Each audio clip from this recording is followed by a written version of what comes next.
G'day Sports by Fry fans, thank you for tuning in to another episode of the Sports by Fry YouTube channel here, recapping another massive weekend of AFL Fantasy action. There was plenty of huge scores out there. My team posted a pretty decent one, but not good enough to continue to move up in the ranks. So we are seeing a lot of hefty point totals at this time of the season. There's a lot of teams out there rocking with some pretty formidable outfits, and there's only 1 week until the AFL Fantasy Finals begin. So without further ado, let me dive into the round 18 wrap-up. Starting with my fantasy team, the large Fries and Coke, posted a score over 2250 for the second straight week. So usually that's a score that I'd be pretty happy with, but again, it saw me move back a couple of hundred spots in ranks again. So I'm now somewhere out near the 17,000th mark, way out of where I would have liked to be. But 2264 was exactly what they scored. There were some big scores in my outfit this weekend. Starting in defense, Jake Lloyd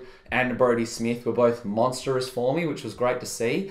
I was really hurt by Shannon Hurt being a late out. I traded out Noah Answorth as part of my trades last week, so I had no emergency, which sucks, but it is what it is. I managed to trade in Lockie Whitfield, though, as part of the manoeuvre. Got out Nat 5, so he was good on debut with a good 109, but James Sicily and Rory Laird were definitely under what I would have liked. Laird, I think he's a little bit safer, but James Sicily might get the chop this week. My midfield was where there was a clear difference between the upper echelon teams and mine. I had two rookies on my field in Sydney Stack and Will Snelling. Both of them posted, I think Stack had 60 odd and Snelling 58, so not amazing point totals from my rookies, and that's really, I guess, a bit of the difference between my team and some of the other better outfits out there, because the rest of my midfield is pretty good. Tim Taranto was enormous. Another big score from Jack McRae was good to see. Everyone else got to around 100. Treloar, Gaffey, Duncan. Shuey was a little bit under par, and I think he needs to step his game up in the next 2 or so weeks for me to be content with keeping him in my outfit. Brett Bewley as a playing emergency is nice to have, and yeah, the midfield, I would like to get a couple of other big names in there to close out the season, but injuries are really going to dictate how my trades go for the rest of the season. The two rucks I'm pretty content with, though. Big Max Gawn and Brodie Grundy combined for 280 odd points. Grundy was huge against the Giants. Got inducted as a fantasy pig, so congrats to Brodie Grundy. My ruck bench is probably irrelevant for the rest of this season, let's be honest, unless Max Gawn does get under a bit more of a cloud, but after watching that game, Braden Pruce didn't play great, so hopefully he gets axed. Darcy Fort down to someone like Jordan Sweet might be a move I make to make that extra 70, 80k to give me a potential upgrade for the rest of the season, and it's something that you might want to consider as well. Finally, my forward line was pretty disappointing, I'll be honest, this week. Jack Billings was the only bloke to score over 100. I had Patrick Dangerfield as my skipper. I was toggling between him and Brodie Grundy all week, and then obviously he was on the wrong side of history once lockout hit. So he and Boakey and Warple put up all right numbers. Tim Kelly's starting to struggle a little bit form-wise, so hopefully he can reverse that trend. And Jack Siebel's definitely on the chopping block as well after a 75. I think I have faith in giving him 1 or 2 more weeks, but yeah, his time's probably coming. And my emergencies or my rookies on my bench in the form of Nick Hind and Jared Cameron could probably get dropped this week. So yeah, got a couple of pressing issues to address, but what's new? Time for some injury issues talk now. Shannon Hurn is a big talking point as we go into round 19. He's no guarantee to get up next week against North. Adam Simpson said that he plans to play him, but I wouldn't be surprised if there was a bit of smoke and mirrors. Hurn hasn't really been the same player since originally getting hurt, so yeah, I don't know. He's someone you might want to consider, and definitely watch his status throughout the week. Similar can be said with Nat Fyfe.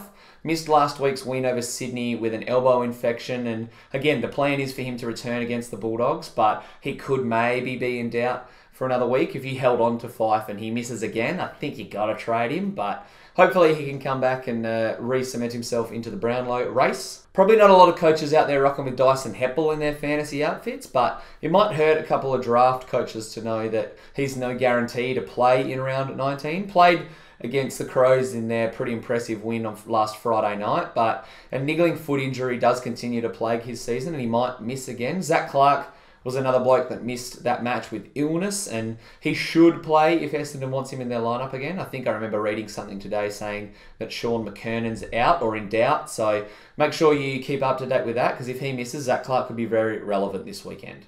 Time to talk about trade tactics. There's nothing wrong, I think, with paying top dollar for dudes like Josh Dunkley and Lachie Whitfield at the moment. They're a little bit of a class above the rest. Josh Kelly's in a similar basket, but if you are a bit strapped for cash, there is plenty of value out there. And my number one trade target this week is Taylor Adams at $620K from the Collingwood Football Club. Made a successful return. All those people that were doubting him and Treloar's ability to score together, we saw them both score 110. And I read somewhere, I think it was on Twitter, about how Collingwood have really slowed down their possession count in the way that they're possessing the ball for a lot longer. So that does mean, hopefully, there's a lot more points up for grabs for the Magpies. So Taylor Adams is probably my pick of the trade targets at the moment. You could go a little bit more unique and left of field and consider someone like Sean Higgins.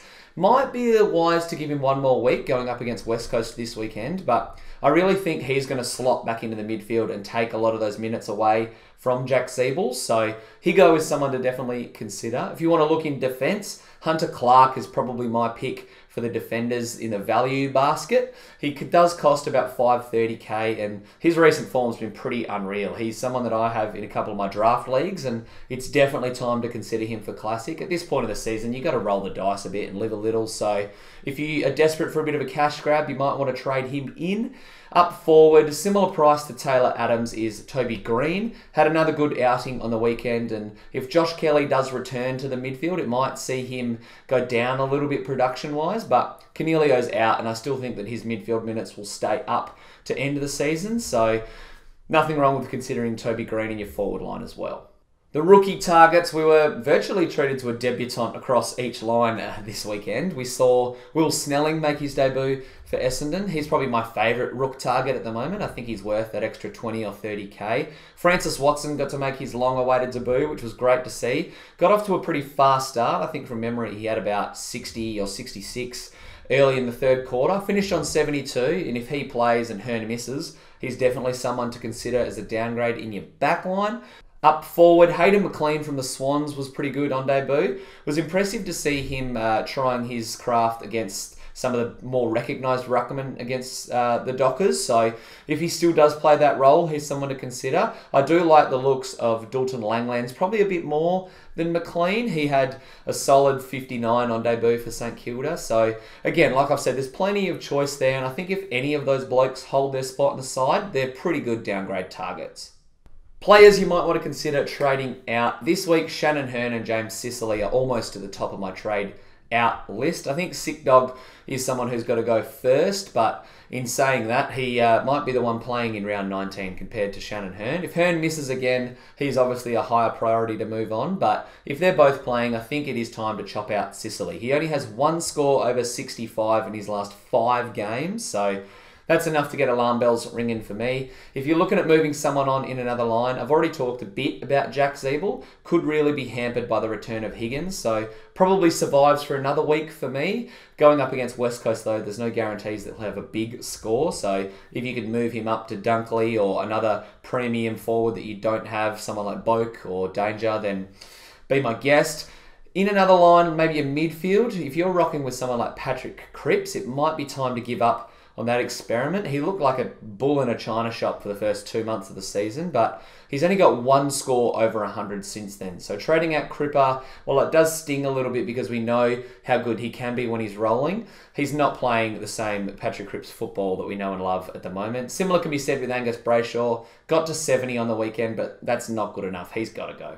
If you still have some rookies on your field, maybe the form of Xavier Dersmar or Sydney Stack, I think you've got to cut them and try and get an upgrade as well. Granted, there's not as many clear-cut blokes in the defence. You might want to get someone like Whitfield, or I'm sure everyone's rolling with Jake Lloyd now. Maybe chase a Rory Laird or Basher Hooley, but those two blokes can go. It's at that point of time in the season. Same with Walshy as well. He's been great thus far, but if you can turn him maybe into an elite talent like Whitfield or Dunkley or Kelly in a week or two maybe, but yeah, there's plenty of trade targets you want to consider for Walshy, so I think it's time to really maximise getting rookies off the field if you're not a James Sicily owner.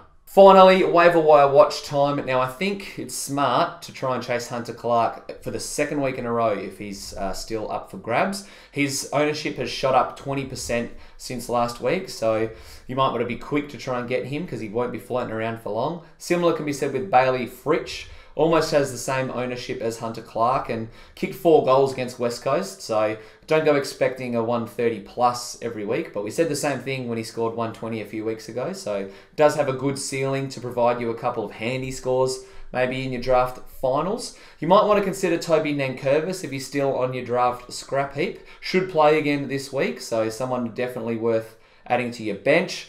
There's not a great number of forwards that I like the looks of, but Andrew Brayshaw might be someone that you can consider if you're a bit strapped in that line. Probably won't win you a head-to-head matchup, but could provide you a bit of depth and an emergency option across multiple lines during the finals. Finally, my moves. I think I'm going to get rid of James Sicily this week, at this stage anyway. Shannon Hearn not playing could make me change my trade plans, and as I've talked about before, there are plenty of downgrade targets to consider as well, so maybe I will go with a traditional one up, one down, but I'm going to get a little bit fancy and probably bring in Hunter Clark. I've got to roll the dice at this point of the season. Nothing's really gone right so far, so I'm going to go a little bit outside the box. It does hurt me to say this, but I might trade Sydney Stack as well. He is scoring like a rookie, and I do have a little bit of flexibility and options that I can toy with to get rid of him. So Taylor Adams might be someone I consider. I think, like I've said, I'm going to give Sean Higgins another week just to wait and see. So Zeeble will probably survive, but it's all about getting rid of underperforming defenders for my team this week. I would love to land a big scoring midfielder in their shoes, but can't win them all.